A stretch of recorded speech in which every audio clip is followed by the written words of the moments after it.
Okay, so I used to work night shift at this small, almost forgotten hotel, and what I'm about to tell you happened a year ago.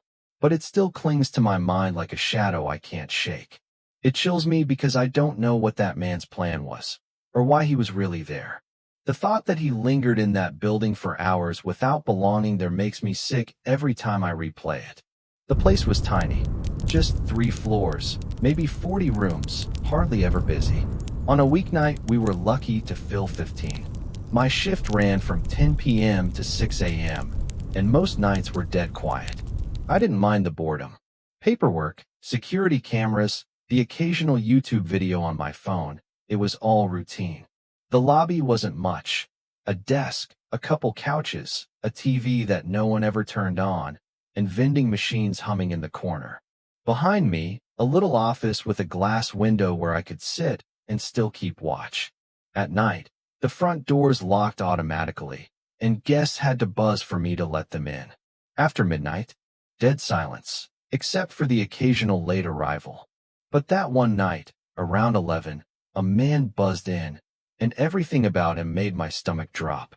He looked mid-40s, tall, lean but wiry, wearing jeans, a baseball cap, and a backpack. He checked in like normal, paid with a card, got his key for room 214, but the way his eyes lingered on me a little too long, blank and unblinking, set something off in my gut. He walked toward the elevator without a word. I thought that was the end of it. Until midnight. When I looked up from my phone, he was back. He didn't approach the desk. He didn't ask me anything.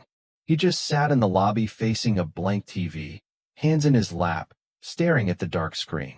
At first, I brushed it off. Maybe he couldn't sleep. But half an hour passed. He didn't move. Didn't look at his phone. Didn't blink much either. Just sat there like he was waiting for something. When I crossed the lobby to grab water, I felt his head turn, his eyes following me all the way across the room. That's when the unease became a knot in my stomach. At 1 a.m., I was messing with the computer system and froze. His room, 214, showed as vacant. No check-in, no payment, no record. The card he'd given me? Nothing. No log of entry. He'd never even been in the room. I looked up. He was still there, still staring at the TV. My chest tightened.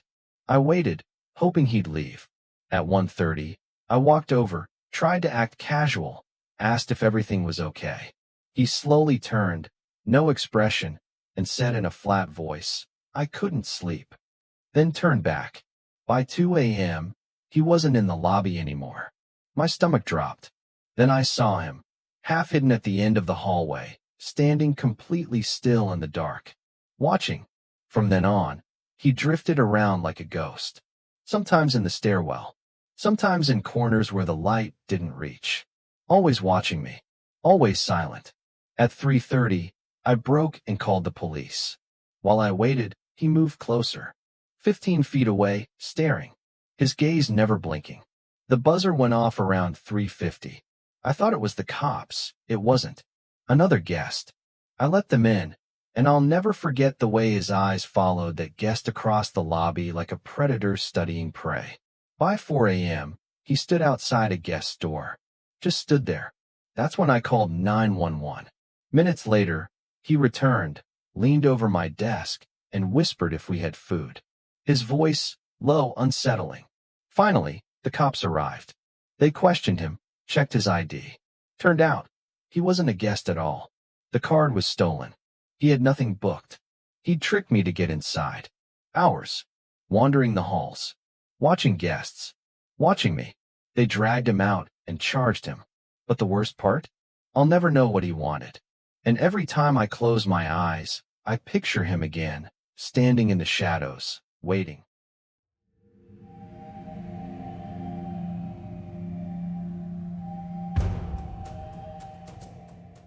My name is Meredith. I'm 24. I work nights at a lonely gas station off County Road 11. The kind of place no one notices unless they're desperate for fuel. I like the job for its quiet predictability. Until one Thursday night at 1 a.m. The man who walked in didn't go for coffee, didn't go for snacks. He just stood there, staring at me with a strange familiarity. His lips cracked into a smile. "You always work this late." I nodded, uneasy. Then he said my name. Meredith. I wasn't wearing a tag. My blood went cold. He motioned at the board where I'd written, "Cinnamon coffee is back." You slash your eyes. Not circles. It's thoughtful. Careful. He left. But after that night, he kept coming back. Sometimes inside. Sometimes just sitting in his car with headlights off, watching. He studied me. My routines. The way I locked the back door at 2 a.m. The twitch in my eyelid when I was tired. He said it like observations, not threats. That's what made it worse. Then one night, he left a Polaroid of me on the counter. Taken that very evening. Close enough to touch. A red circle marked the word windshield I'd written. /I. My signature. The next time, I snapped. Told him to leave, or I'd call the cops. He didn't argue. Just smiled faintly. I thought you'd appreciate someone who pays attention. He wasn't paying attention. He was obsessed. When the police came, they found a notebook in his car, pages filled with my schedule, my habits, my groceries. My name written hundreds of times until the letters blurred into madness. I don't work nights anymore. Don't even live in the same town. But sometimes, driving home, when headlights linger too long behind me, I hear his voice whispering my name.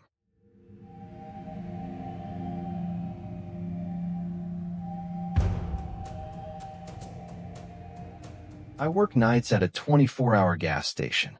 I'm 22, only 2 months into the job. Most nights are dead. But that night, it felt different. At 2:30 a.m., my coworker Max and his friend came by, high on mushrooms, joking around. They noticed a car parked in the lot. Engine running. Lights off. A man inside. He claimed he was waiting for DoorDash, but I hadn't had an order in hours. Later, Max told me the car had no plates. Blankets piled in the back, big enough to hide someone. The man stared at them, fiddled with his phone. Then another car pulled in. Same look. No plates. As soon as the first car left, the second followed. Had Max and his friend not been there, I can't shake the thought I might not be alive. But the next night, it came back. This time, customers noticed it before I did. A shiny new Subaru, lights off, 2 men inside, arguing and pointing at the store. When the customers approached, the car sped off. Twice. 2 nights in a row. The same car. The same routine. It never parked where I could see it from the counter. Always just out of sight. Watching. Waiting. Maybe it was nothing. But my gut tells me different. If those men had walked through the door when I was alone, things would have ended very badly.